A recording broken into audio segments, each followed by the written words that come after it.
The cost of living is hitting us all, including the UK's top restaurants. With soaring food costs, chefs are getting creative. It's all about cooking smart. Paul Cunningham has opened one of Northern Ireland's first zero-waste restaurants, inspired by his granddad's advice. There's too much waste in the world at the moment. I'm just doing what my granddad taught me, and he always taught me to waste not and what not. Today, I'm going to meet him for some insider advice. Paul, what are your top tips for making food go further then? Yeah, well, first and foremost, it's all about understanding the ingredient. Okay. And then making sure nothing goes in the bin after your meal and nothing's wasted. Using everything, that sounds slightly kind of tricky. No, it's really not tricky at all. It's quite simple, to be honest. Like, anyone can do this at home, and I think everyone should be. Like, take these mushrooms, for instance. I'll make a mushroom ketchup out of these. And normally most people would just throw the stalk in the bin, but I'll use that to make a soy sauce. I'll be back to see those recipes in action. As well as zero-waste cooking, Paul shifts his menu in line with the changing seasons.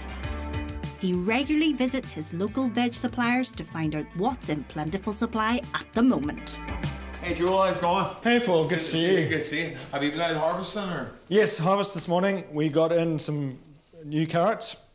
So they're just fresh out the ground this morning. We got in a few cauliflower. The size of that, the size of my head, look. For Paul, it's all about keeping it local.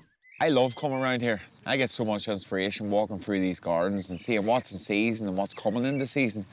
You know, like ours last month, we were using the greyhound cabbages. They were just high in season, lovely sweetness to them, just what I needed. But now that's past. We're moving on to carrots, we're moving on to tomatoes. But for me, it makes more sense to be shopping seasonally and shopping locally. Over the years, cooking in restaurants, I've known restaurants aren't very flexible. They stick to the same menu, stick to the same price point. Today's climate, we can't stick with that at all. It needs to change, it needs to change right now.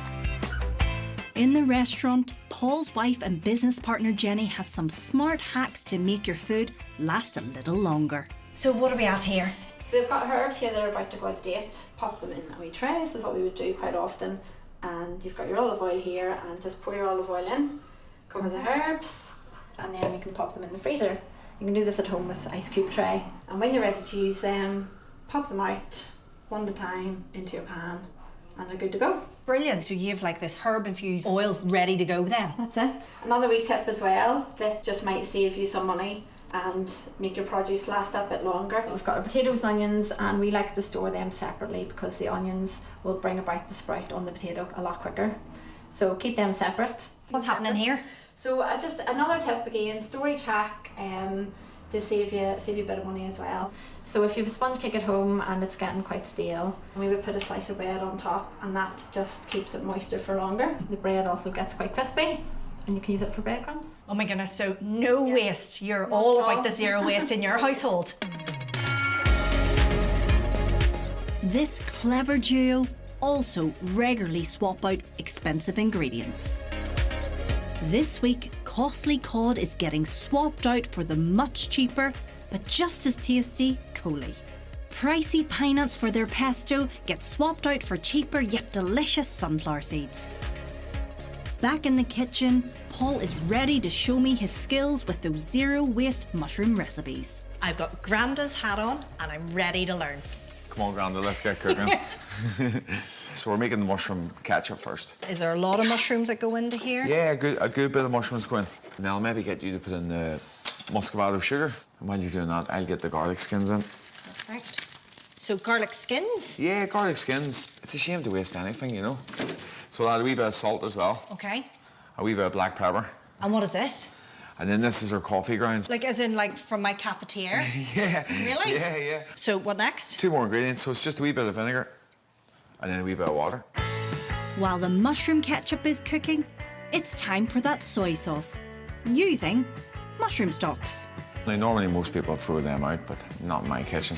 Paul simply takes 100 grams of chopped stalks and adds 3 grams of salt. So I just give a wee mulch from my fingers just to get that salt working around, okay? And then you put it into a sterilised jar.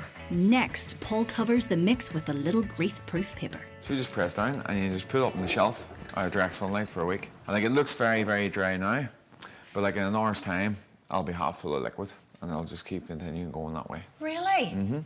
So just self kind of like produces near enough? So that salt's drawing all the moisture out of the mushrooms. So 2 ingredients to make mushroom soy, Yeah. which I buy Yeah. from the shop at quite a price tag.